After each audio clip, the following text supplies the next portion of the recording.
His perspective and all that, getting hit multiple times coming out of that bike section. More drivers coming to blows.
Well, hello and good afternoon, everybody. Welcome back here to Slow Motion Broadcasting, and welcome back to the Formula V Weekend Warriors. This is the 12th and final round of the season here for Season 3 of 2025, coming to you today from Donington Park. My name is Ron Maunz, and alongside me, working the comms and the cams as he has done all season long, is Mr. Joshua Wilkie.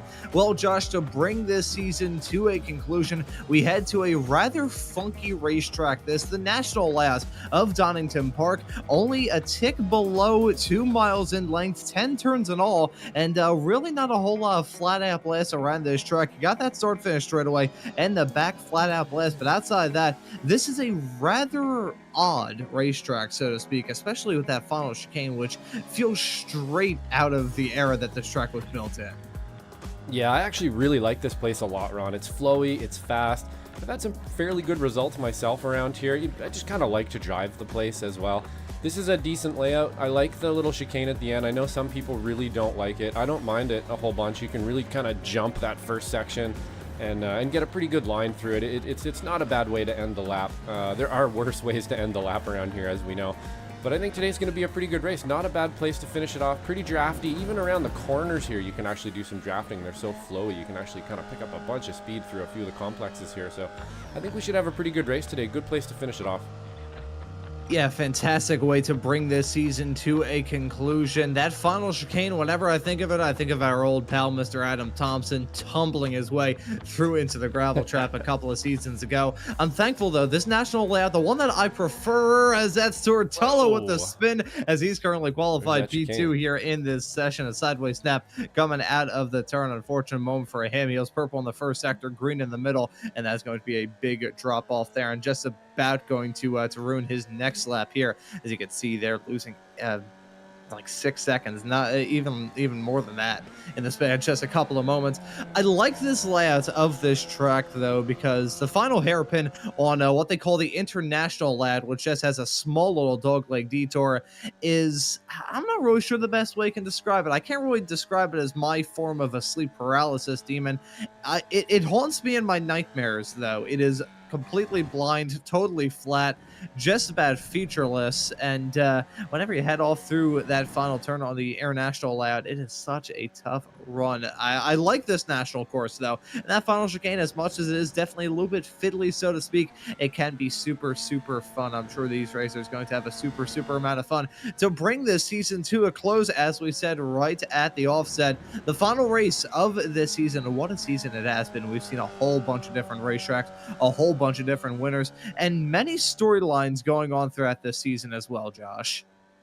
Yeah, absolutely. It's been an excellent season. Pretty ding-dong for a few of the drivers out there. Ethan Orr kind of really showing some prowess this season here. I believe he easily got the most poles. Wasn't able to convert a few of them there, but has had a great season, along with Andrew Love here as well, also having a pretty awesome season too. So I think, we've seen a little bit of progress from some of the drivers here over the few seasons we've been doing this. They've definitely gotten faster. They've gotten a little bit better at racing with each other, knowing who, is going to be an issue for them or maybe who isn't, and so on. And yeah, I'm really looking forward to next season as well. Not that we want to get ahead of ourselves too much here. We do still have one round left, but next season, I think, is going to be even better. I think we might see a few more drivers. These drivers have been competing against each other for more than a few seasons now, and I'm having a pretty good feeling. We're moving into a good season after this one as well. Gotta be venturing off into the fall, at least in the northern hemisphere, so some racers not going to be out there with their regular on-track obligations, so may see the full-time return of Tortello. I know he has a lot of different offers in terms of real-life racing. I think I heard somewhere in the other Formula V chat that he's potentially going to be racing, or at least driving, a Formula 4 car in the not-too-far-off future. But either way, usually have a consistent cast of characters, and one of them, of course, Series F, Michelle Lynn, and the sponsor of today's broadcast. You're the final race of the season here for the Formula Vs. We would like to thank Michelle and Time Racing for making this broadcast possible. She is absolutely fantastic. I'm not just saying that because she's also from the city of Philadelphia. But now, with only a few moments left to go here in this qualifying session, Josh, these racers looking to try and impress in a qualifying session that I feel like has a bit more importance than it usually does, as Tortello jumps up to the provisional pole over Felix Samoes. Yeah, there we go. Tortello putting one in here for the last round of the season. We haven't seen him, on pole every race, but near the end, he's going to be there. He's going to have that sneaky little run on you down that last straightaway, that just a little bit better exit on the last corner that he's so well known for. And Felix Samoes here as well, joined us, I believe it was the first time, maybe last season for a couple races. Pretty much did every round this season, if I'm not mistaken, and has found some speed for sure. He's pretty much fast in pretty much any machinery he's been in. I've raced him in the FFs and in the SRFs. I'm usually behind him. I'm not seeing too much. He's not seeing too much of my bumper, let's put it that way. But really fast driver, and I think him and Tor are going to have a pretty good battle today, and I would imagine next season as well. Yeah, if Tortello is once again in the hunt for a championship, it is going to be intense. And speaking of the championship, this is a very rare occasion to say this. I think this is probably the first time since, probably about a year ago, when we crowned Jesus Rodriguez as the Season 3 2024 champion. Tortolo is not in that championship discussion. He is not going to win it for a fourth time in a row. I mean, he's still got 3 championships back to back to back, which I don't think he's going to mind one bit. And it was a generational run. I mean, granted, even this season, despite the fact he hasn't been here all that much, he's still got a handful of wins, including a win last time out at Lime Rock. But as it stands right now in Spec 1, it looks like Felix Samoas may be the one that everybody is chasing, maybe the one that already has sealed the deal in that championship as well, with these drivers still out there on track here with about 5.5 minutes left to go. I think we'll hold off on this a little bit. Right on board with Nate Colacio as he heads his way off through the old hairpin of turn number 4. It's odd. They call it the old hairpin, but in the entire history of Donington, which dates all the way back to the 20s when they first started running events around here, the old hairpin has never been a hairpin as we know it. It's always been that turn. That's basically remained unchanged. Yeah, it's a little strange. You know, there's a lot of track names that don't really seem to line up with maybe what the corner is, but that's got to be probably the most on point one that makes no sense that I've ever seen. Sometimes you have just a name that doesn't kind of make sense. That one's literally a different corner. It calls it a hairpin, and it's not. So it's a little strange, but that's the quirks and characteristics of some of the tracks you meet. They all have their own little quirks and sometimes pitfalls and stuff as well. Not so much on this lap with that final chicane though. There are some, well, at least in my opinion, pretty bad layouts of this track, especially right near the end of the lap. You're having this really great lap and then they just wrap it up with this very tacked on feeling chicane, or even just the last corner to the left that kind of drops away on you. Has never really been my favorite. Yeah, it's a very odd final sector that you've got both options in terms of the final sectors that you can have on both the national and the international layout, but it will be the track these racers are tackling for the final round of this championship. We've had a whole lot of storylines, a whole lot of winners, and I think I think we're in a lull in this qualifying session right now because nobody's out there on the racetrack. Everybody has gotten their qualifying session taken care of. The only driver yet to set time is Kurt Nunes. So I think we'll use this opportunity to take a look at the championship point standings as we head off into this final round of the season. I mentioned this a couple of moments ago, and as you can see with the actual numbers, Felix Samoa is all but assured as your Season 3 of 2025 Formula V Weekend Warriors champion. Celebrated his 5-year anniversary in the Weekend Warriors world a little bit earlier on this year, and more about Weekend Warriors anniversaries a little bit later on in the show. But Samoa's looking to cap off what's been a brilliant season for him here in these Vs by getting the deal done in that Spec 1 championship. Ethan Orr, who, as you said a little bit earlier on in this show, Josh, he has been a very, very talented racer up to this point, taking a lion's share of the pole positions. I mean, I'll put it to you this way. It took until VIR North for round number 5 of the season for him to start anywhere else but the Spec 1 pole. And even outside of that, he started from the Spec 1 pole 3 more times since. So it's been fantastic stuff from Ethan Orr through to this point in the championship. Slot in P2, though, not really able to challenge Samoas as we get to the end of the championship. Josh Justice slotted in 3rd with 661 points as his tally. Tortolo, despite the fact that he is not really been here too often, I think he's probably showed up to the bare minimum races that you can. He's still slotted in 4th because in those races that he has shown up, he's shown up and win. Nate Colacio runs at your top 5. I think we'll go through everybody here in these classes. Guido Marzuki, our SMB colleague, slotted in 6th. Chris Montgomery in 7th. Leon Frost in 8th. Richie Cohen in 9th.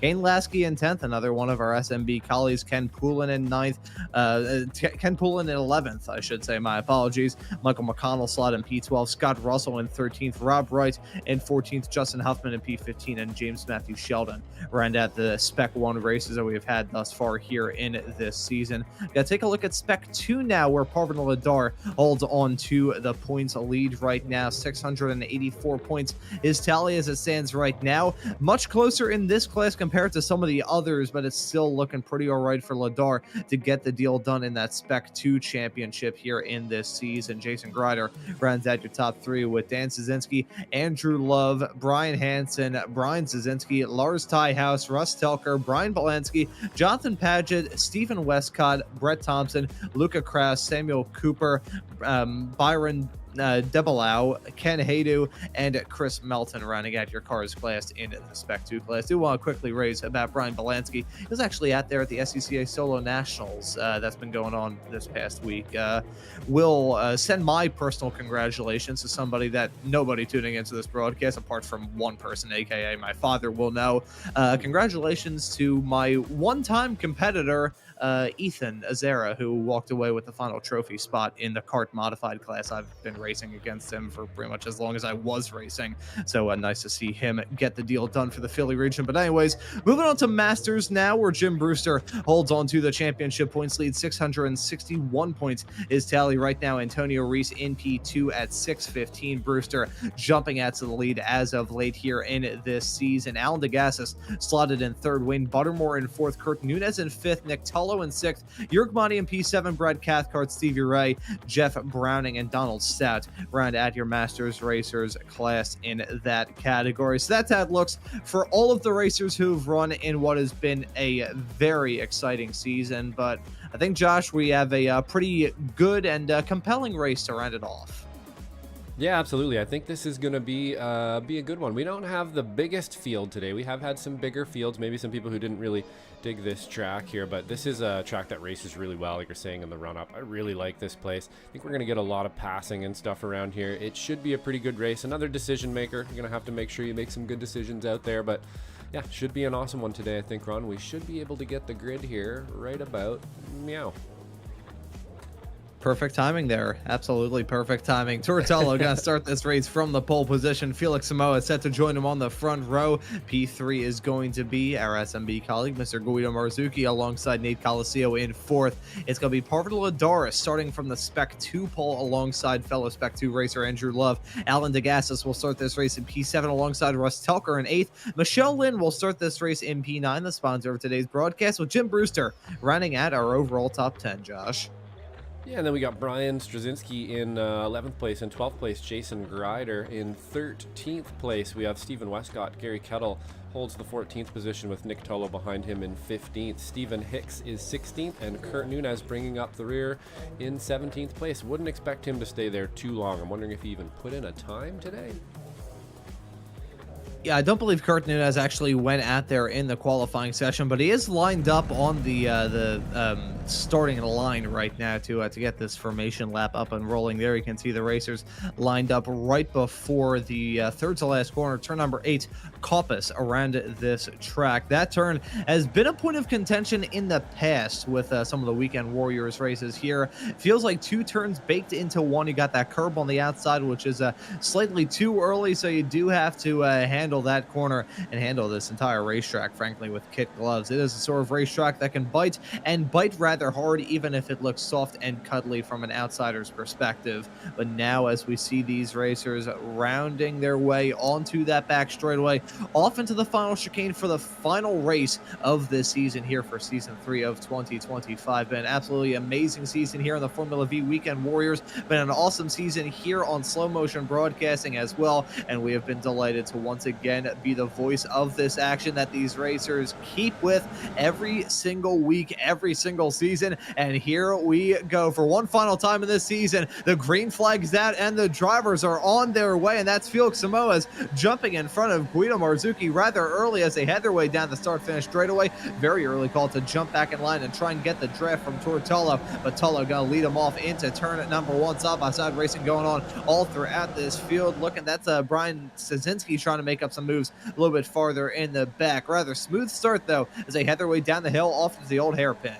Yeah, super smooth start. Love seeing the cars kind of wind down this section of Donington there. So cool. Everybody's, pretty much line astern here. Good way to start it out. Coliseo taking a little bit of grass there. Michelle I believe that was Straczynski taking a little more, and then a little more in sympathy behind him as well. Really easy to do when somebody kind of just pulls you. It seemingly pulls you off the road with them sometimes like that. You're just, oh, I'm in the grass too, I guess. And it looks like that's maybe what happened there. Pretty easy to do on cold tires on the first lap, but we're looking pretty clean so far here on. Yeah, looking pretty clean and pretty smooth. Just want to touch on the weather conditions in this race. Track temperatures looking pretty warm at 86 degrees Fahrenheit with ambient temperatures at 65. So these drivers won't have to worry about tire temperatures too much. Gonna be in that the Goldilocks zone, as we like to call it. As you can see the smoke being risen up through the air as these racers go down the gears off into the chicane, and that will be a spin and contact being made with Brian Szynski, another spinner, as they head their way out of the turn. That's Gary Kittle spinning in the midst of all of that drama. So that's Kittle, Nick Tullo, and Brian Szynski all coming up blows off into what you described a little bit earlier on in the show, Josh, is a very funky chicane. Yeah, it really is, and that's kind of exactly how you mess that one up. You take a little bit too much speed through that first section, and it kind of just begs you to do it. You take some curb and as much speed as you can take through it, and if you just take a little too much, you end up with 3 wheels on the ground, or maybe even 2 wheels on the ground. And I kind of think that's probably what happened there. A little too much speed, and the arse end of the car just kind of caught up with the front end on him there. So unfortunately, that chicane on the first lap or two, you got to kind of take it a little bit timid, as we see Felix Samoa's taking one up the inside there in a bit of an unorthodox spot. Jim Brewster shooting off the road at maximum velocity there. Not sure what happened. We'll try to get some replays here of a few of these incidents once things calm down a bit. But yeah, that first chicane on the first lap got someone. Oh, and a meatball flag as well for Jim Brewster, as Tortello and Felix Samoas once again duke it as they head their way down the backstretch off into the 9 and 10 chicane. That's going to be Tullo holding on to that. It's not complete doomsday scenario, though, for Jim Brewster, considering that Antonio Reese's main championship rival in that Masters category not here today. Interesting, the fact that he's not out here on the racetrack. But nonetheless, Brewster going to have to come in to repair that damage. Those contact as they head their way off through McLean's of turn number 7. And after that drama, Brewster clearly getting taken to the cleaners. Unfortunate moments as we see that's Tullo with the spin, Nick Tullo, and contact being made with himself and Brian Szynski. Szynski still out there on the track. However, that nose is rather crumpled in on both of those race cars, and in all that drama, Gary Kittle decides to go for a sympathy spin. But let's see what really started it off for Nick Tullo. Yeah, so it looks here, he's going up the inside, so he's a little bit offline. Just a bit too much speed. Shifting was a little bit not rhythmic enough there, and I believe he actually kind of sounds like he locked his driveline up a little bit, Ron. Yeah, I think there may have been a little bit of that going on as well. These Formula Vs, I would be lying if I said they had a very sophisticated drivetrain system. So when you have a corner like that, having a slam on the brakes, it may end up worrying about locking up the rears, may end up worrying about downshifting a little bit too quickly. Then you have something like that going on. So that's unfortunate for Tullo. He's now slotted in P17. Not the last car out there on the track as Jim Brewster has rejoined the race after serving that meatball flag, coming in for that faster pair. That car is still a little bit farther behind, and with not a very long amount of racing here in these Formula V Weekend Warriors events, that's a bit of a steep hill to climb. As you can see, it was a sideways snap. I believe that was Russ Telker right in front, had a bit of a wiggle through 7, and Brewster really nothing he could have done there.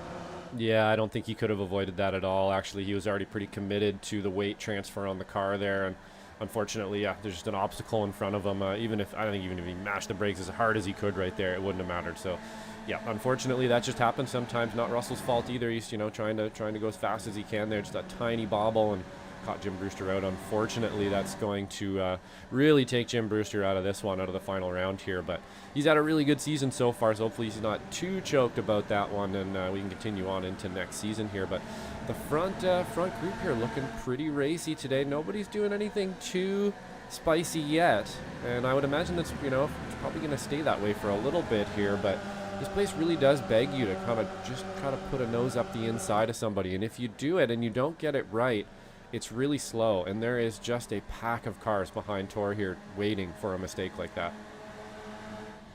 Yeah, and here comes Felix Samoas. He thought about going for the move as they headed their way down the backstretch off into 9 and 10, but he thought better of it. Interesting call there from Samoas. Not really forcing the issue as any of those racers up at the front. They're just content and happy running in the line that they are right now. Looking at Kurt Nunes, who has started this race after not setting a qualifying time, already making his way up to P11 as here we go. That's Samoas, and Tullo still duking it out for that race lead, and it looks like Tullo going to concede that spot allows Samoas to jump in front. And now look at Nate Coliseo, that Chiquita Banana car looking to find a way to slip past. Yeah, he's having a look here. I'm actually surprised they're going side by side. This is fun, though. I think this is, last round. They're going to give each other the beans a little bit, and that's good. It's fun. As we see Coliseo definitely going to take that run up the outside here. Not exactly the most advantageous passing area. He's going to back out of that one a little bit, but he's definitely showing his nose today, showing that he's got a bit of speed out there. Looks like it's starting to get a little bit more froggy now, Ron. They're side by side here for at least half of the lap. This is not the fastest way to do this lap, so I think we're racing here. Yeah, they are scrapping up at the front, and that was very that was aggressive that we saw from Nate Coliseo going for that move, at least attempting to do it, keeping that momentum rolling through the old hairpin under Starkey's bridge through turn number 5 and 6. If he made that stick, that would have probably been the move of the season, or at least a strong candidate for it. But Coliseo now holding on to P3. Let's see if he will be able to grab a win here in this race. I'm looking through at the race winners we've had up to this point. He was able to grab a win well earlier on this season at Summit Point for round number 3. Since then, hasn't returned to victory lane. Let's see if we can change that here at Donington. Is side-by-side racing between Tolo and Samoas. Who's going to win out in this battle yet again? You know how we said not too long ago, Josh, that these racers at the front were taking it easy? Ha! Not so much all of a sudden. I'm a little bit surprised, actually, but I think, it being the last round and why not? Why not go out there and just race the whole race instead of waiting? And, it looks like they are. They're trying. At first, I thought maybe Samoas is just trying to kind of keep that run around the outside, but no, they're kind of going ding-dong back and forth here now. So they're losing a bit of speed, as you can see, but it's kind of packing the rest of the field up here, but nobody has really lost a position, at least not to Coliseo or anybody behind yet, but you can see it's starting to happen now. You're starting to see people poke out, like Alan DeGas is here just having a look around Parmenter, and that's because that whole chain of cars is starting to slow down. It makes everybody's question marks start to pop up above their head as to what they should do next. See, I imagine it like a cartoon. That question mark pops up in the thought bubble, yeah. And then that question mark gets wiped away with like a magic eraser, and then bang, it's just a light bulb that pops up in these drivers' heads. That's usually how exactly. Thank you for the sound effect there. That was absolutely fantastic. Ding! And here's a ding moment. Is it a light bulb move from Samoas as he goes down the inside? Tolo down that start finish stretch off into turn number 1. One of the heaviest braking zones around this lap, and the best spot to get a move done, but it is a long flat-out run as they head their way down the hill. Look at Nate Coliseo, ever the opportunist, trying to do a similar move to what he tried to do coming out of the old hairpin not too long ago and take the run on corner exit, but now he's got a fantastic view. Side-by-side racing still going on with Samoas and Tolo. Look at them craning it off into 4 as they head their way under the bridge. Coliseo gotta look to make hay while the sun is shining. They are 3 wide as they head their way into 6 and 7. This part of the track with quick succession. The turns can be a little bit tough if you want to go side by side. That doesn't mean these racers aren't going to do it, though, as Tolo and Samoa still battle hard with Alan DeGas is involved in his own battle with Corbin Ladar a little bit farther behind. Yeah, they're spending most of the lap side by side here, and that's, as you can see, the rest of the field is just packing up behind them, but they're doing a very, very good job of having wide shoulders and not letting anybody through, as Nate Coliseo's basically had it with that, though, and he's going to make it here past Felix Samoas. I think he does have the outside line here a little difficult. Nope, Felix is actually going to relinquish that. Probably a smart move if just as a thought experiment here. If Felix was to stay there, that whole pack behind them would have caught up to them right there, maybe even had a big accident. So really smart of him to just kind of back out, get behind Nate Coliseo, and live to fight another day. It would have been at least 3, 4, maybe even 5 tenths slower through that section right there if he would have tried to hold that position. And that's the kind of stuff you need to be thinking out there in the V's today, or you just won't have a good race. And that's the way it is. You really have to make those good decisions. That was a good one.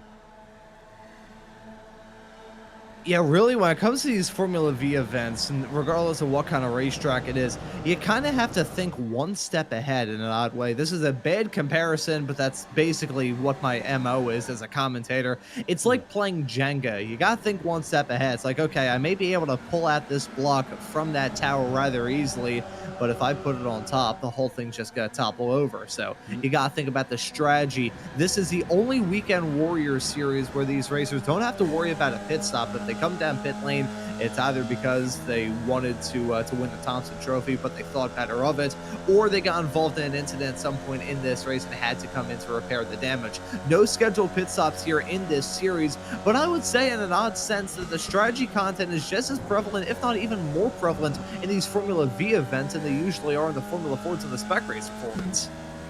Yeah, I'd have to say that's probably true. It's very similar. You know, with a little bit more power, you tend to not have to make quite so many. Wow, that was a close one there from Colacio, making sure that he gets as close as he can to the rear bumper of Tortello there. But yeah, things happen maybe a little bit slower here, but that actually makes it so that it's a little bit more strategic in a way. It's almost like playing chess, even more so. At speed, things kind of happen for you every once in a while. You think you're going to do something, and then all of a sudden, nope, that's changing. This is a little bit different. You have a little more time to think about it, perhaps stew about it a little bit, maybe if you're on the wrong side of it. And you can make a mistake like that pretty easy, or you can really be a thinker and take your time and make those moves. As we see Felix Simoes here going up the inside of Nate Colacio, pretty easy move, good spot to do it right there for sure too. Yeah, pretty nice move, rather commanding in a sense, getting it done as they headed their way up the hill into turn number 7. That's a good overtaking spot if these racers want to utilize it, and we've already seen that thus far here in this race as we get ever closer to the halfway mark of this final round of the championship. We jump to this battle with Russ Telker and Parvin Ladar as they head their way down the backstretch into turn number 9 and 10 here in a few moments' time. Telker has already had one bit of drama that didn't really involve him. It was just a sideways snap off through 7, and Jim Brewster colliding into the back of him. Brewster has actually been able to jump in front of Nick Tullo, who I think had some other extracurricular drama go on behind the wheel of the 981 car, as he's now down in P17. His son Tor, though, still the Pied Piper of this field, setting in quick lap after quick lap. All of these racers, when it comes to pace, rather evenly matched, which I think is down to a couple of things. A lot of people know Donington, and a lot of people can be close together when you have a track as short as this one. Yeah, for sure. We've all done quite a few laps around here. I think it's a fairly popular track, as I was saying. It's pretty flowy and fun. It races pretty well. Felix Simoes is taking a look around the outside again. And I wonder, mid-lap here, this is just kind of just trying to keep that run. If you kind of, if you don't pull out right there and make like you're going to go by Tor, well, Colacio is going to pull out and go by you. So you sort of have to make a move, even if it is just feigning the move. You sort of have to do it. You have to pull out and make it look like you're going to make that pass. Maybe even kind of get, halfway alongside and then let it back go so that Colacio doesn't end up getting in front of you and so on and so forth. And those are the decisions you have to make out there. Not easy, as we see Simoes again pulling out, and that's pretty much just defensive, if you ask me. As we look now, I thought I was going to see a bump and run attempted between Felix Simoes and Nate Colacio. I'll tell you what, I think I've been covering a little bit too much stock car racing, but there's some stock car racing coming up here on Slow Motion Broadcasting, as tomorrow we got the season opening race of XSLR ARCA running at Charlotte. That is going to be a rather interesting race with those brand new ARCA cars. I have gotten the opportunity to cover those cars. I think the best word to describe it would be I've gotten the opportunity to cover those cars a bizarre amount of time, and incidentally actually got the opportunity to cover a race with those cars at that track the day that it came out. Those cars, a completely different animal than any other ARCA machines that we've had here in the past. The old one basically a slightly less powerful version of the old Gen 4 Cup car, totally different what we've got now in this sim, and hopefully all of you will be able to tune into this upcoming season of XSLR here on Slow Motion Broadcasting. But as we jump on board with Alan DeGassis, your current P4 runner and top runner in the Masters category, looking pretty good for him to get a Masters race win. Knowing Malik, I probably just jinxed him, but I mean, right now, the next closest Masters driver to him is Kurt Nunez, all the way down in P11. And he's looking to add in one more driver into that buffer zone as he backs out of an attempted move on Nate Colacio, who still gets a little bit tripped up through that final chicane. Shows you how if you miss the apex of the first part, you are really in for a world of trouble heading through the second. Yeah, that's for sure. Either way, you miss a little bit of the first, the second's going to bite you, and vice versa as well. It's definitely not an easy chicane. I find it to be one of the easier ones around here, but, it's not necessarily the easiest chicane. Like I was saying in the beginning, it sort of just begs you to take it a little bit faster and a little bit faster to get that exit speed up, and until it bites you. You get just a little bit too much air with that rear tire. and you end up looping the car, or you just have a bad exit or a bad entry, and it can happen really easy around here. I find the rest of the course fairly easy. The lines around here aren't super duper hard, at least for me. There's a few kind of counterintuitive ones, but that last chicane is kind of something you think about every lap for sure, right till the end. Until you're through it, you're thinking about it. Yeah, there's a lot that's riding on these drivers' minds throughout a single lap. I'm trying to think now of chicanes that have the similar feeling as the final chicane around here. It's comparable in an odd sense to Circuit Gilles Villeneuve up in Montreal. That chicane heading off through the final part of it, it's feels oddly similar. It's definitely a bit of a flick. You got curbs on the inside that will really hurt you, especially in these low-slung Formula Bs. I mean, if we towards the end of this broadcast, once we get this race taken care of, I think a good camera shot would be to see a slow-mo view of those racers heading off through that final chicane, because the curbs are about half as tall as the tires on these cars themselves. As here we go, that's Samoa's looking to get that moved on Tortolo to jump into the race lead, with Nate Colascio setting in a quick lap, a 122 last time by. So Nate Colascio peaking at the right time as Samoa's has a peak from Tortolo as they head their way down the hill off into turn number 3 of Craner Curves through now into 4 of the old hairpin. Yeah, totally. I think you're right there too with the chicane. Very similar to the Wall of Champions corner. This one's a little more open on exit. You can kind of just jump through it, whereas the Wall of Champions is a little bit tighter, and that exit is obviously, famous for just catching people if you go a little bit too wide. This one actually kind of allows you to kind of jump out of that first chicane. You kind of shoot out of that first part like a cannon and just step on the gas into the exit. A little bit tighter, but very, very similar setup, like you're saying, Ron. It feels on setup very, very similar for sure. You're right.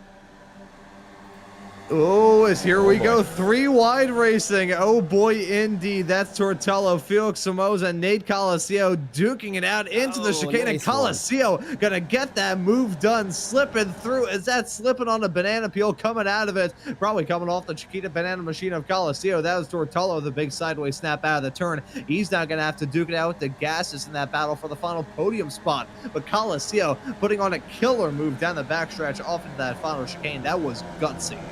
Yeah, what a move. I have to take another look at that for sure. It looked almost too simple. He just found that line and shot straight through there. Nothing anybody could do about it. Took a bunch of exit speed through there too, so nobody had a chance to catch him down the straightaway. Really, really good move there from Colascio. Hopefully he can keep that up here, but now of course he's going to be the target, and we got a lot of time left here, Ron. So maybe not the best time to make that move and show your speed, but hey, he's going to do it. Makes it exciting, and hopefully he can hold it off here. But going to be very difficult with the likes of Tortello and Felix Samoas behind you, and I'm really not sure I'd want to be in first place for the very last lap here, but we'll see how it goes. See, this racetrack isn't too big of a drafter. You got the back straightaway and you got the start-finish stretch, but outside of that, you don't really have a whole lot of drafting opportunities where you can just blow somebody's doors off, as we look at Colascio getting an almighty run out of turn number 8 onto that back stretch and through. He's going to go to jump his way up into the race lead from third. The 2-for-1 deal gets done down into the final chicane for Colascio as the 8th machine. Yet to win a race in Summit Point for round number 3, going to try and get win number 2 here today. We'll say, as we saw that drama going on up at the front, I'm going to hold off on that. We'll add that sidecar a little bit later on, as that was Nate Colascio. Shoe being on the other foot, he gets his doors blown off, as that's Stephen Westcott coming out of the pits and having to go onto the grass to avoid holding up these racers up at the front. Was just going to say that himself and Stephen Hicks may have had a moment as well. So battle of the Stevens, one with a V, the other with a PH, and I think they came to blows because I saw a black flag in the air, I think for Westcott. Yeah, we do have a crash indicator here for Westcott and an off track for Stephen Hicks, so maybe we'll get to that here and see exactly what happened. Looks like maybe it might be all on his own here, and then perhaps the same thing with Stephen, but let's have a look. This final chicane, I think, is going to do it, Ron. A little too much on entry there, so just asked a little too much, turned in a little bit late maybe, strange orientation there, and was able to actually hold the car up straight though, so pretty good recovery on that one. Have a little look at what happened to Stephen Hicks here as well, coming out of the pit lane. So that's just going to be an off track for Stephen Hicks. We just watched this again as he did the right thing here and saw that pack of V's coming at him, and oh boy, just went into the grass and the dirt a little bit. So that's what we like to see there. He just took a little bit of a dirt ride to make sure he's not interfering with the race. I'll tell you what, that's a pretty nice looking funky paint scheme on that car as well, albeit my views on it maybe slightly different. I kind of like those bright poppy neon-esque colors, but you know, that's neither here nor there. Yeah, as I have said many times, opinions are a lot like noses. We all have them, they all smell, and sometimes you really want to punch somebody in their opinion. Side-by-side racing with Felix Samoas and Tortellos. They head their way through turn number 2 into 3 right now, down the hill off into the old hairpin of turn number 4. A heavy braking spot, but enough where he could just sweep and arc it through the turn. Look at that small little extra bit of asphalt. Those racers utilizing it big time. The grass on the outside there is dead for a very good reason. Many a racer will run off the track through there just to keep the momentum rolling. If there's any car on iRacing where momentum is important, it is this Formula V. Yeah, absolutely. Exactly, Ron. Yep. You've got to be out there thinking, you've got to make sure that you're respecting your competitors and making those moves stick, and making sure that you pick the right time to do them. One bad move, one little, bad off track or whatever, and you lose so much time in these things. They just don't have the power to pull you out of trouble. So you got to make sure you get everything right here. And, we got our top 4 guys here kind of jockeying back and forth. Haven't really seen Guido, I don't think, push any higher than 5th yet, maybe briefly for a moment, but I've always got my eye on Guido and Parvinder back there as well, because they are always ready to pounce if something's going to happen up front here. And as we know, it's probably, I'd say maybe at this point 50-50. By the end, it's about 60-40 that something's going to happen up front, and they'll be there hopefully to monopolize on it. But as we're looking so far, everybody is pretty clean. Everybody seems nice and respectful. We're making passes back and forth to try to stay up front.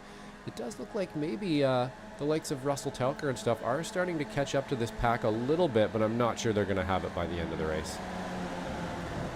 Yeah, I think Telker and Lynn in their own zip code at the present moment, battling for P7 and P8. That would be P2 and P3 of those Spec 2 racers. And a reminder to those tuning into this series for the very first time, these racers are scored based off of their overall finishing position, not based off their class spot. So a P8 result will mean exactly the same to today's sponsor of this broadcast, Michelle Lynn, running in the Spec 2 category, as it would to a Spec 1 or a Masters racer. But Tortello holding on to the most amount of points right now, at least for now, as Felix Samoas had to take the run coming onto the back straightaway. I think he may have pulled out a little bit too early. I think Tullo may have had to force his hand a little bit there, as here we go. Alan DeGas is thought back on for a move, but he spooked Coliseo, who goes way deep into the turn. That's gonna be gutsy stuff from him. And now look at Guido Marzucchi gonna try and pounce. I thought that DeGas was just gonna catch up and reel in Coliseo as if it was going out of style, but he had a bad run through that section as well. And now Marzucchi gonna look to battle for 4th. Yeah, it looks like he kind of thought better of it there too. He had a run, but not sure he would have had it by the end of the straightaway, so he just backed out of it. I think Marzucchi is being pretty timid today, and I think he's probably just looking for someone to make an incident. We know he's gotten caught up quite a few times this season in other people's incidents and stuff, not had some very good luck, so I think he's out there just making sure he doesn't get caught up with somebody else today. And you kind of see that hesitation on that pass down the straightaway there. He probably could have forced that, but just decided not to. There's no point in forcing it too much, especially after you've had so many falling anvils in one season there. So hopefully he'll get a good finish today. Maybe something up front will happen here and he can monopolize on it a little bit, but he's always out there looking for it for sure, as we see again Tolo up front. Felix just behind him. I would imagine that's going to switch around here pretty soon as well. Coliseo dropped off a little bit there. We saw him through the chicane, had a bit of an issue with Alan DeGassis there and wasn't really quite able to get the full amount of speed out of there, but I'm sure he'll be caught back up to these guys pretty soon, especially if they keep going too wide like this. Yeah, them duking it out yet again, side by side, up at the front. I am honestly surprised that we haven't had any falling anvils come down yet. Knowing my luck, though, you just listen in very faintly, that slow hissing. That's probably how it's going to go at the end of all this, knowing my luck. Nate Colascio, he's been able to close up that gap after having that moment down to the chicane. He's been able to claw up that gap once again, so well done to Colascio, setting the fast lap of the race last time by as well. Gary Kittle in the 308 car has had to come down pit lane. He's now lost out on 15th to Stephen Hicks, so not sure what the deal is for him.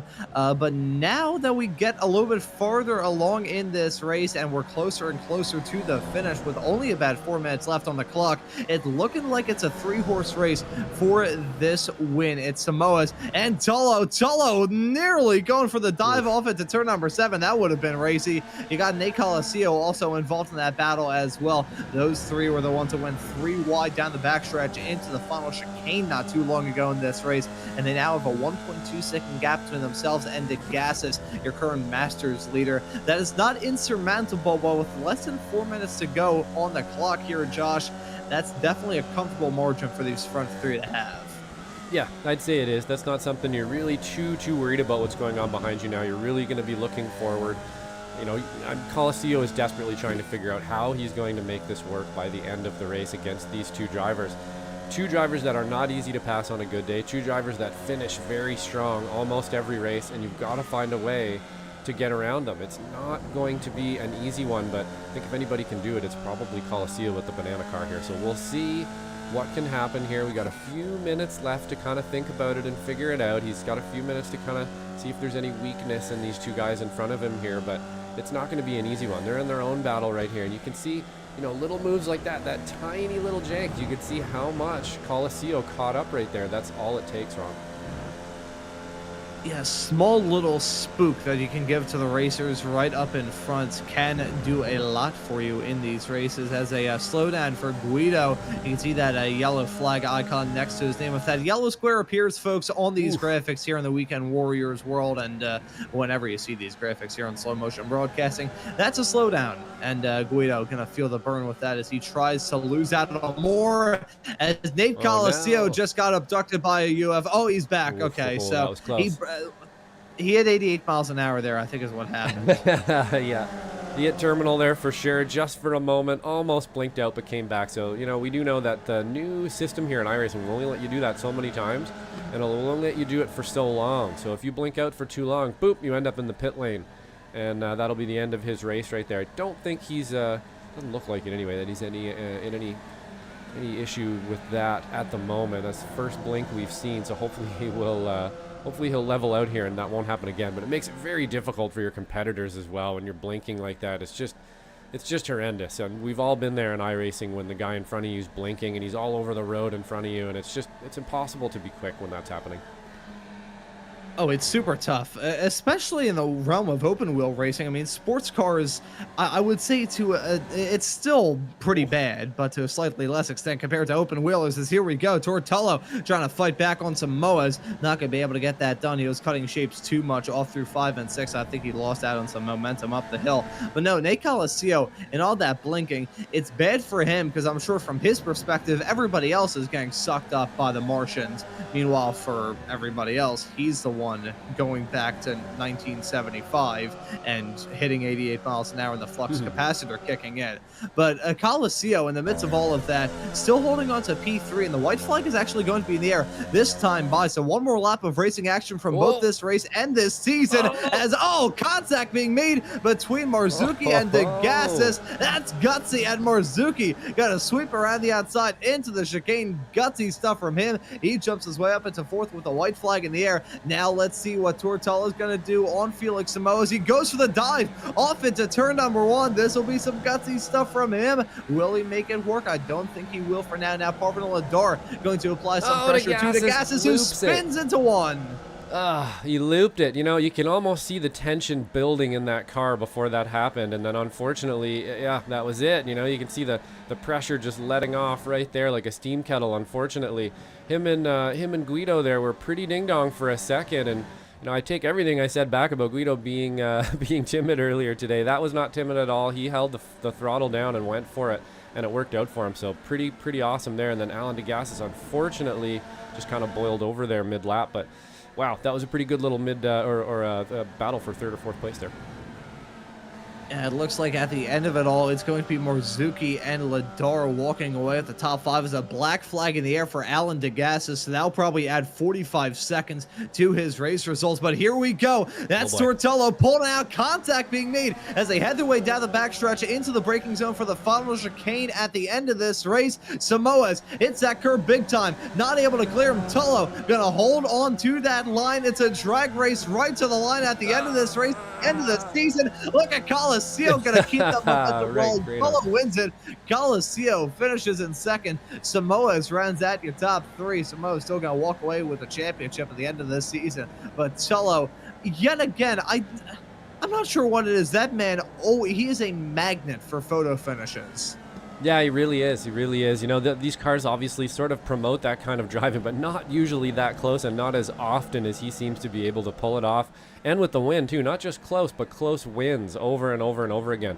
So pretty awesome. That was a really good last lap there. Unfortunately, DeGas is kind of losing out. Michelle Lynn, I believe, actually got around Russell Telker there just before the line as well, so she's able to grab that position. Pretty close finish between Andrew Love and I believe that was Andrew Love and Nunez. Maybe it was DeGassis falling back there as well. Fairly close one as well. But what a great race, man. That was an awesome last lap, and Tor pulled it out again.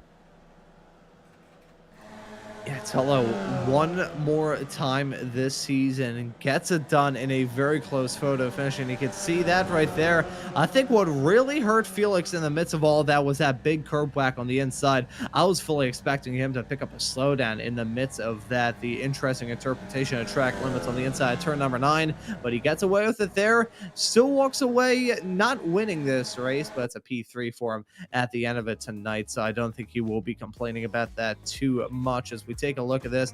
Look at the bunny hop there on the inside from Samoas. I think for a brief period of time, he had all 4 up off the deck.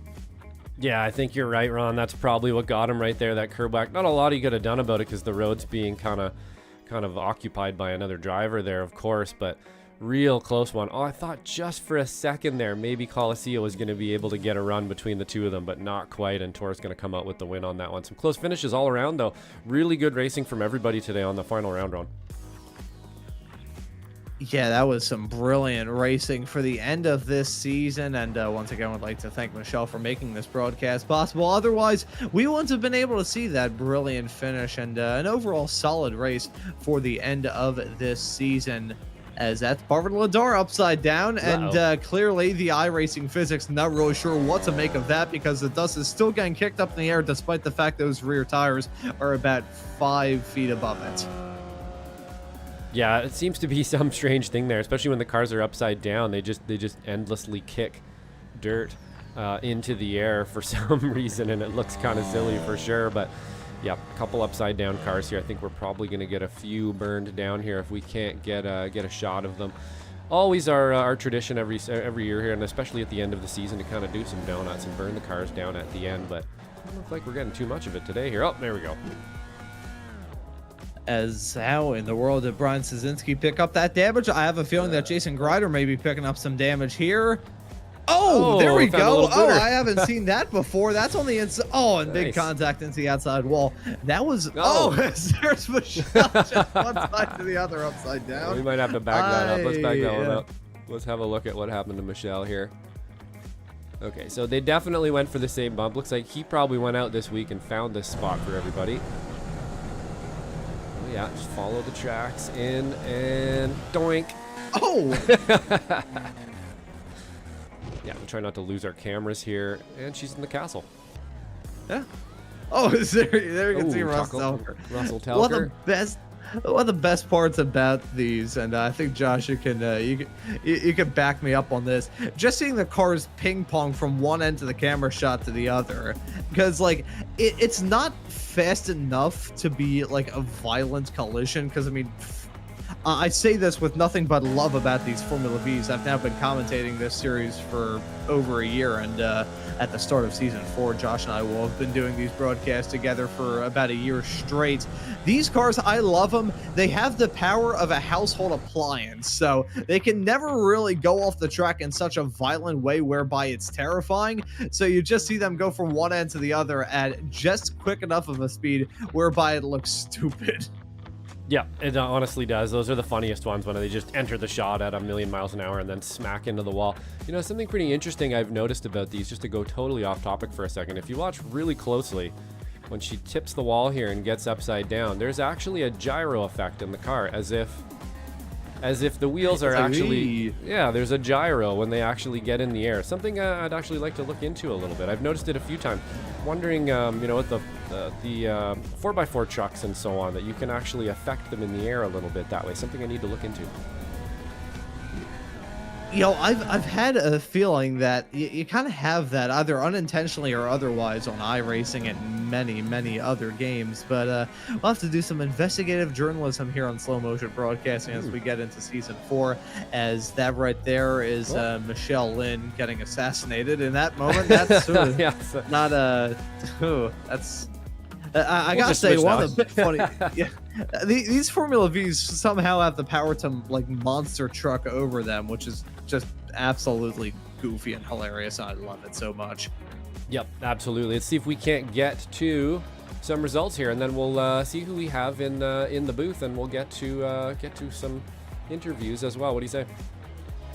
Yeah, I think that would be a good idea. Let's go over these results, and I will also say, Josh, I think we may have some updated championship points that we can talk about with the immediate results at the end of the season. And so as a result of all that, I will stall and go through these as slowly as I possibly can. So let me...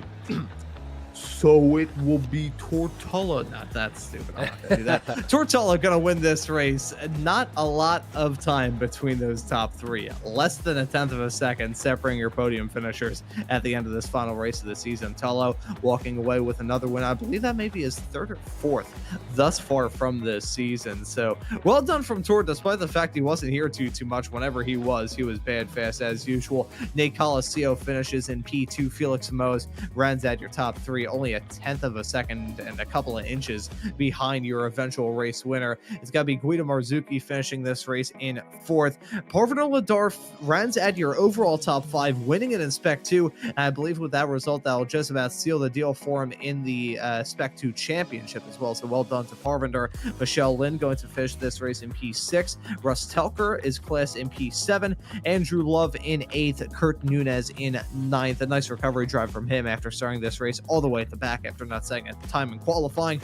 Jason Greider rounds out your top 10 with Brian Szynski in P11, Alan DeGassis in 12th, Jim Brewster, who we believe may potentially be your Masters champion at the end of the season, finishing in lucky number P13. Nick Tullo, Stephen Hicks, Gary Kittle, and Stephen Westcott round out your drivers classified at the end of this race. So that's all that we wrote from the races, but we still have the opportunity to have a chat with some of these racers at the end of the season. I'm looking through to see who I may want to have a chat with first. I think we'll start by bringing in Felix Samoes, our P3 finisher at the end of this race. Actually, no, I'm gonna hold off on Felix. We're gonna start off with our race winner here today, Tor. I was like, do we do our champion first or our race winner first? A first world problem to have, to be sure, but let's bring in Tortella to have a chat with him at the end of this race. Tor, welcome into the broadcast booth. Another win for you, another win in a photo finish.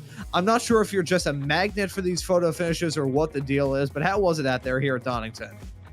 Oh man, Ron, it was so much fun, but I've actually just come back from a shift at Donington Park, so it was kind of like it was like the whole thing's going over again, but a great bit of fun. Just tried to be really aggressive there at the end. I really wanted to win here, being it's my home track, you know, so just really excited and really happy to have a great race with Felix and Nate. And, you know, I was going to raise the fact that, as you said in the interview last week at the end of that race 1 week ago, how this is the track that is not only your hometown track, essentially, it's a track that you work at as well. So would this be a hometown win? Would this be a win for your coworkers? How exactly do you go about celebrating this? I think a little bit of everything, you know, and... Yeah, just I've always loved Donington. In real life, I've gotten pole positions and podiums around here as well, so they're a really happy hunting ground. So Yeah, the last time it was on the calendar, I wasn't able to do it, so really happy to finally be able to do it.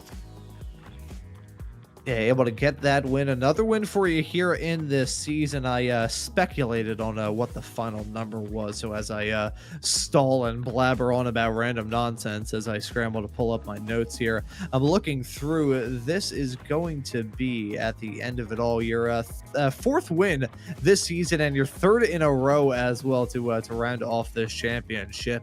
Even when you aren't like out there trying to get the championship, you still somehow get a good points haul. You still end up walking away with multiple wins. You're not the champion for the first time in about a year, but still an overall pretty solid season. Yeah, honestly, it's gonna be really sad to have to say goodbye to the number one, but yeah, Felix really deserves it. He's a really multi-talented guy, and yeah, there's no one more deserving, you know. And yeah, I'm just really happy to tie the most number of wins this season and still finish third in the championship. So yeah, just did as much as I could, and honestly, really happy with it. Yeah, I can imagine you are quite pleased with this result here, with the way this season went. Looking ahead, though, to season 4, I know you've still got the racing stuff going on. I heard something about maybe racing a Formula 4 car in Japan, or at least getting the opportunity to drive an F4 car in Japan, the not too far off future. How's the schedule looking for this upcoming iRacing season? Well, I can definitely say, since the racing season's gonna come to an end, that I'll be doing a full season and fully intend to hopefully get that championship back. And yeah, I miss number one already. It's like a very odd case of separation anxiety. So how does that make you feel? But no, so well done on the win, your fourth of the season, and looking forward to seeing you contend for a championship as we look ahead to season 4 of 2025 here from the Formula V Weekend Warriors. But for one final time, as I've probably asked you about 50,000 times in these interviews, we'll let you give any thanks or shout outs before we let you go and celebrate. A big thank you, as usual, to the Brabham Motorsport Group and to Mr. David Brabham for just their continued support. And a big thank you to Felix and Nate, and big congrats to Felix. He really deserved a championship, and I'm really happy for him. And yeah, thank you to the Weekend Warriors group, and a big thank you to you guys at SMB. And I'll be back next season. We'll have to play the Terminator clip. I would try and quote it, but I don't want to get this broadcast copyright striked. Yeah, bum. But Tora, thank you for joining us here on the booth. Well done on the win, and looking forward to seeing you try and get that number one back in season 4. Thank you so much for having me. And that right there was Tortello, your winner at the end of this race. And Josh, I think we'll get some of the champion interviews up and rolling here. I'll let you have first dibs on what champion you may want to have a chat with here. Yeah, let's pull in Parvinder Ladar here and have a talk with Parvinder. I believe our S2 champion this season. That is correct. Parvinder, S2 champion, season 3. How'd you do it, man? Hey, guys. Hi. That was, yeah, the season has been pretty awesome. It's a battle with Michelle, the whole duration, and with Andrew at sometimes. But yeah, I just had to be consistent, had to be mindful of the extra baggage I'm carrying, which is the devil of netcode due to my ping times.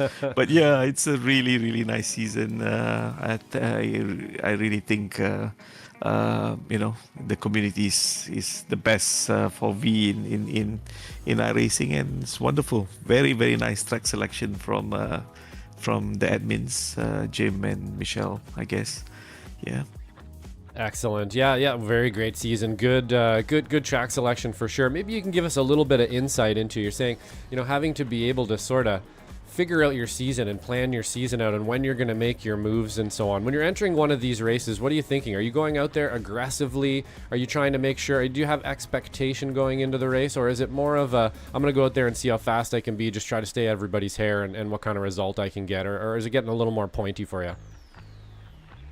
frankly, to be honest, when I first started the season, I thought of just give it a go and see how it went. And I won the first race, and I think in a couple of others after that, I was positioned very well in the standings.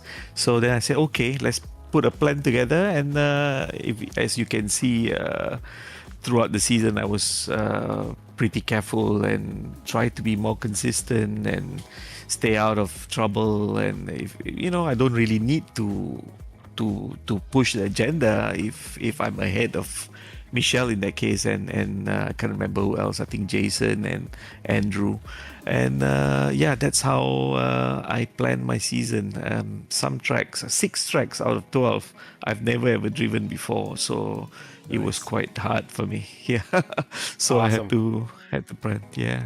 Yeah, those are great seasons, honestly. I really enjoy the ones where I'm learning new tracks or maybe even entering tracks that I don't really mesh with or aren't great with. But it's interesting to hear the insight there as to how you approach the season a little bit, maybe not sure what to expect in the beginning and then maybe getting a little bit more pointy near the end.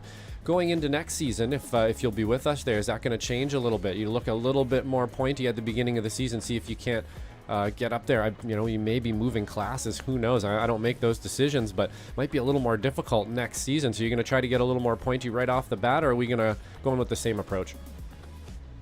Actually, it doesn't matter for me whether it's S1 or S2. I just like to learn and race with the gang. It's I'll see how it goes. But in all earnest, it's been quite a tough thing for me to actually make all the races. I did all 12 this season, but as you know, it's like now it's 4:30 a.m. where I'm at in Brunei, and it's quite tough for me to do this week in, week out. But I might not do the whole season next one, but we'll see how it goes. It's a commitment to do it in the early wee hours. Yeah. It absolutely is, and we appreciate you staying up into the wee hours of the night to race with us for sure, Parvinder. It means a lot, and very, very cool. So hopefully we will see you next season there. We'll have another really good schedule lined up for you. Also, we have week 13 coming up here pretty soon in about a week or so, I believe. Well, during week 13, I believe it's on Saturday. You get to drive the other machinery as well. I'd love to see it out in some of the other machinery next season as well. But great season, Parvinder. Good driving out there, nice and consistent, kept it clean, and came away with the championship win. So congrats, man, and we'll see you next season. Anybody you'd like to thank out there? Thank you very much. Yes. First and foremost, to my gorgeous and very generous wife, who's allowed me to do this in the wee hours. Usually on Saturdays it's our date night, and we usually watch movies and stuff till late at night. But and the kids as well. I tell them that Sunday now is truly a sleep until noonday, because I go to bed at 7 in after the race, or 6 and sleep till noon. So I got 2 young kids. It's really nice when you have people who support you and allow this to happen. And thanks a lot to the admins, to the league owners, to also Michelle and the Daldheim team for the setups and help that she extended. You gotta see. She's a competitor. She's a very tough competitor. She'll gobble you up if you give half her time. True, and to also all the sponsors throughout the season. It wouldn't be possible if it wasn't for the sponsors. And of course, to my favorite broadcasters, the SMB guys, you and Ron. Wonderful broadcast every week. Thank you very much, guys. Yeah, thank you so much, Parvinder. We really appreciate that. Yes, and thanks to all our sponsors and everything. We will catch you next season, and congrats again on the win, man. Thank you very much. Appreciate it. And that right there was your presumptive Spec 2 champion of Parvinder Ladar joining us here in the broadcast booth. And I want to have a quick little chat with Felix Samoas, our Spec 1 champion at the end of the season and P3 finisher here at Donington. Felix, welcome in. It was a squeaker of a finish here at the end of this race, but I think the championship may feel a little bit sweeter than that podium champagne. Yeah, it was actually a surprise. I didn't expect to do that well during the championship. I think I got a bit lucky because I still think Ethan is the most unlucky. He should win the prize of the most unlucky driver on the championship. I don't know. He has like 7 or 8 poles and only won 1 race. Yeah. Also, Thor didn't race all the races. He only has 7. If he would have raced the 9 races, he would probably finish on top. So, yeah, I mean, I'll take it. But yeah, well, it was a really fun season, and I'm enjoying the Vs a lot. It was still a bit of a learning season for me. I had a couple of situations where it took me a while to understand the dimensions of the car and how close I can be to the car in front. I did a couple of pit maneuvers to the other guys unintentionally because of that. So, yeah, overall, I think it was a very good season, and we had very good races. I like this last one, me and Thor. I think it was a really nice battle in the front. Also, Nate, everything went all right. So, that's it. Yeah, it was a pretty good battle, and overall very good season for you. Even even you kind of punching yourself down a little bit there. It was a good season for you all around, getting some good results in throughout the championship, and of course getting that championship win at the end of all this. We said a little bit earlier on in this show how a little bit earlier on this year you celebrate your 5-year anniversary of running here in the Weekend Warriors. It's not your first championship. It's not your first championship this year here in the Weekend Warriors, but I'm sure they probably still mean exactly the same as they did many moons ago. Yes, definitely. Yeah, I celebrated my 5th anniversary last season with the Weekend Warriors, just the SRFs. This is my 2nd or 3rd season with the Vs. I think it's the 2nd. Yeah, but I'm enjoying a lot the Weekend Warriors community from the several races. Yeah, it's a really nice bunch of people to hang out, and for the majority there's no stresses. Everybody gets along very well with everybody, so I really enjoy being here and racing and winning, of course. Can never turn down getting those wins throughout the season, but as someone who really first got to know you as a driver on the other Radical SR10 side of things, and then moved off into the Weekend Warriors a couple of years later, where of course I cover you pretty much multiple times every single weekend throughout the calendar year. Nice to see you out there on the racetrack here in these Formula Vs. You've taken to it like a duck to water, so to speak, and really interested to see how that season 4 is going to look ahead for you, Felix. But we'll for one final time this season, we'll let you give any thanks or shout outs before we let you go and celebrate that championship. I mean, as usual, everybody taking place in the races and making this community such a good place to be in. The admins who had a lot of work to keep things running, you guys in the commentary booth, and especially a very huge shout out for this race for Michelle for sponsoring the race. Yeah, and I think that's it, basically. And thank you as well once again for joining us here in the broadcast booth, Felix. Well done on the championship and the P3 here at Donington, and looking forward to seeing what season 4 may hold here in the Formula V for you. Let's see. So guys, nice talking.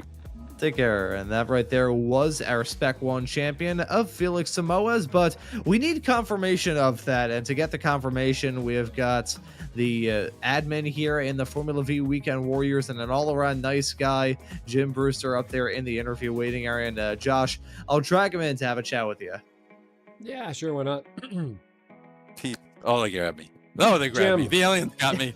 We're at the end of the season. It's round 12. Do you have our results for us? Yeah, but you guys have them too, right? Yep. Yeah, we got all loaded up. Well, I do have them. I have them here for you. But I also believe that they were forwarded to you too, right? I think. Anyway, here we go. Believe here we so. go. Yeah, S1. I think Ron has them. Yep. Okay, so S1 was Felix, Ethan, and Tor. 1, 2, 3. And then S2, I think we knew, was Parvinder, Michelle, and Jason. And then Masters is myself, Antonio, Alan. I'm sorry. Alan and Antonio. Alan got some points. They got up second today. So anyway, that's why the only reason I was here. I had been talking to Stevie and hoping that the points guy get them updated so you guys get them on a show, because I think it's really important that we get the points on the broadcast. But thanks for everything you do, guys. We'll see you in 2 weeks. Absolutely, man. Thank you for the season, and looking forward to the next one. You bet. Bye-bye, guys.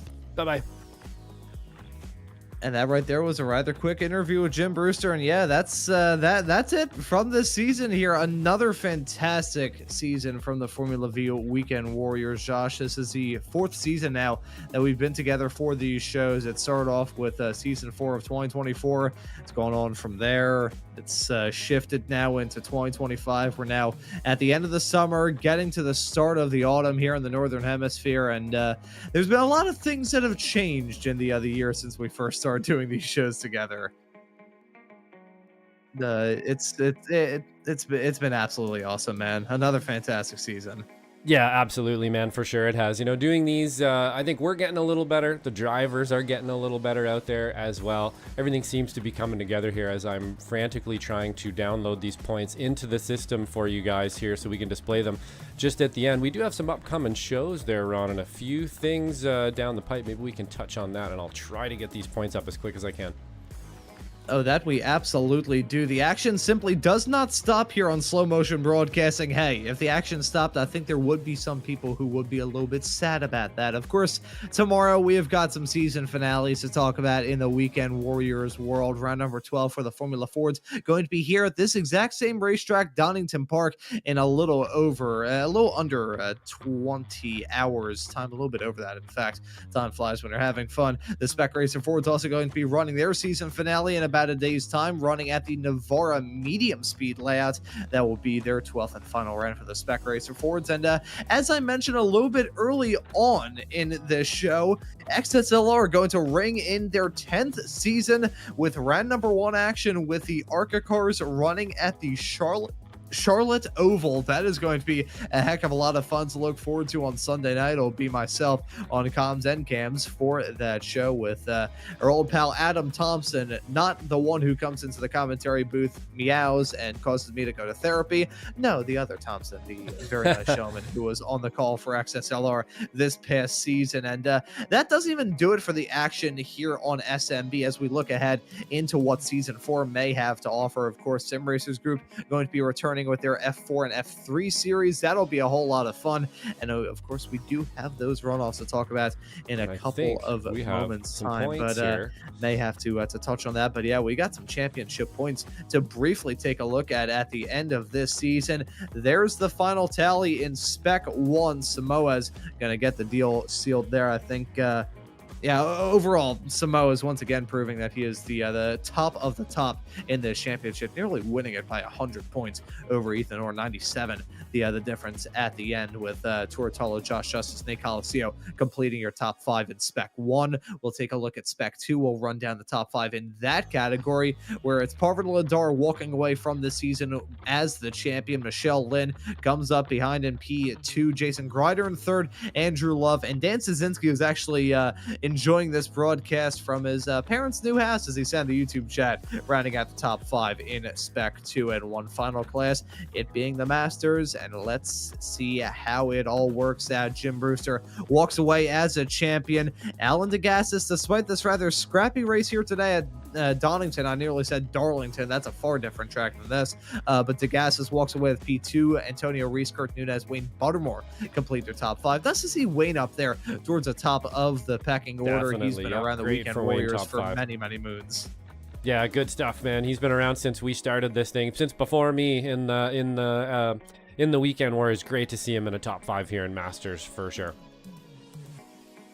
Yeah, and you can see the rest of the drivers linked up there, and you'll be able to see the season finales for the Formula Fords and the Spec Racer Fords just coming up tomorrow here on Slow Motion Broadcasting. Gives you a very good reason to subscribe and hit that notification bell so you never miss out on any of the racing action. Josh, final thoughts on this season before we wrap things up? Yeah, absolutely amazing. We've once again amassed just an awesome group of drivers and buddies and people to hang out with and stuff here with the Formula Vs. Really looking forward to next season. Seems to be catching some speed. I've noticed, the Formula V thing isn't just catching on here at SMB. It's catching on some other places too. And I think we've had something to do with that here with Slow Motion Broadcasting as well as the Weekend Warrior Vs here. We've started something, I believe, and really looking forward to how this grows and into next season here with this great group of drivers. Yeah, and in Season 4, with the real-life racing season slowly but surely winding down, we're going to have a whole lot of names, some new faces as well, and another fantastic 12-race season to look ahead to in Season 4 of 2025 here. And, of course, you'll be able to catch all of the action here on Slow Motion Broadcasting. To touch on all this from a personal note, it's wrapping up now a complete year of doing these Weekend Warriors Formula V shows. Everybody knows what happened in summer of last year. My first ever broadcast here on Slow Motion Broadcasting back in July of 2024 was here with the Formula Vs. It was myself and our old pal, Mr. Tim Cox, on the call for that show. That was an absolutely amazing race. It was my introduction to these Formula Vs, and that Summit Point round has stuck into my head. Now, Josh, we're getting up to a point of doing these shows together for a complete year. Basically run Slow Motion Broadcasting hand in hand, growing this company from the ground up, and really looking forward to seeing what the future can hold. And to wrap this up on my usual wit and comedy and a slightly terrifying note, as everybody knows, I've got a rather insane broadcasting schedule. And to put into perspective how this season has been, round number 1 of this season at Alton Park, all the way back on June the 21st, was my 187th show from this year. This is my 295th. So I don't know how long my voice will be able to hold on, but hey, it's here for now, and it's going to be here tomorrow, and you'll be able to see all of the action here on Slow Motion Broadcasting. But as for this broadcast here for the season finale for the Formula V Weekend Warriors here at Donington, that will just about do it. So for myself, Ron Maunz, and Josh Wilkie working the comms and the cans with me on today's show, along with the drivers, the fans, the sponsors, and everybody that makes these broadcasts possible, I say thank you all so very much for tuning into the action from Season 3 of 2025 here from the Formula V Weekend Warriors, and we hope to see you all for Season 4 coming up in just 2 weeks' time.